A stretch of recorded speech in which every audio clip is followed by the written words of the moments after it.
This is Inside Indiana Business Radio for the morning of Tuesday, October 3rd, 2023. I'm Alex Brown. A new company serves to fast-track innovative and scientific agriculture-based research and discoveries into products that farmers can pick up and use on their land. Indianapolis-based Ag Accelerators was formed with the goal of assisting ag-specific startups, entrepreneurs, and researchers. CEO Mark Zettler. We can really help these companies out, and we can help them take their discoveries and formulate them into commercial products that growers and applicators will buy and apply to their fields, orchards, etc. Ag Accelerators announced last week it is moving into the Purdue Technology Center in West Lafayette. The United Auto Workers strike against the big three automakers is once again having an effect on Indiana workers. General Motors confirmed to IIB on Monday that it has furloughed 35 employees at its Marion Metal Center, and they are not expected to return until the strike is resolved.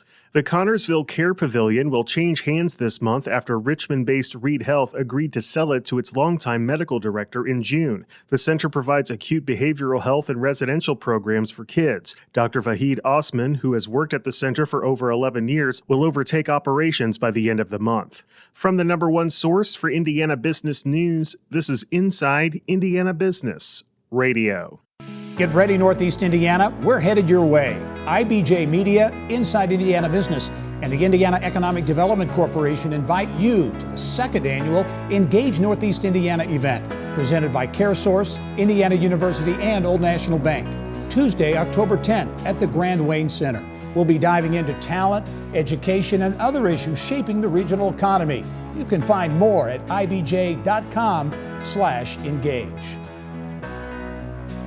Eli Lilly and Company has hit another bump in the road in its quest to push deeper into treatments for skin diseases. IIB's Kate Sharon has more. Lilly said Monday that federal regulators have declined to approve its experimental drug for moderate to severe atopic dermatitis, better known as eczema, a chronic disease that causes inflammation, redness, and irritation of the skin. The notice from the FDA cited findings that arose during a multi-sponsor inspection of a third-party contract manufacturing organization that included the monoclonal antibody drug substance for Lilly's treatment. Lilly did not name the manufacturer or specify the issues that arose in the investigation. It said the FDA did not state concerns about the clinical data package, safety, or label for the drug. The company said it had submitted data from several clinical trials, which included more than 1,000 adults and adolescents aged 12 and older with moderate to severe eczema who were unable to control their symptoms with topical medicines or other systemic treatments. Lilly indicated it would work through the issues and resubmit the application. The regulatory denial represents the third setback this year by the FDA for Lilly drugs.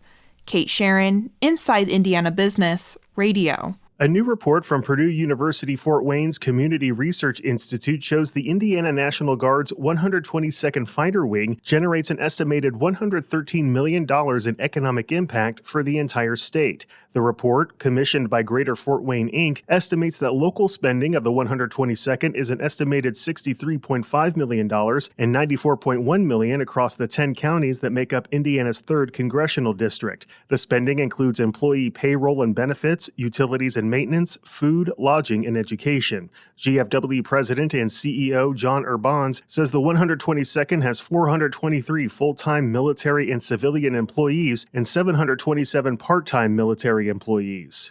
Indiana Chamber CEO Kevin Brinegar is this week's guest on the Business and Beyond podcast with Gary Dick, presented by PNC, a weekly conversation with high-profile Hoosiers in business, sports and entertainment, and beyond. Available now from your favorite podcast provider.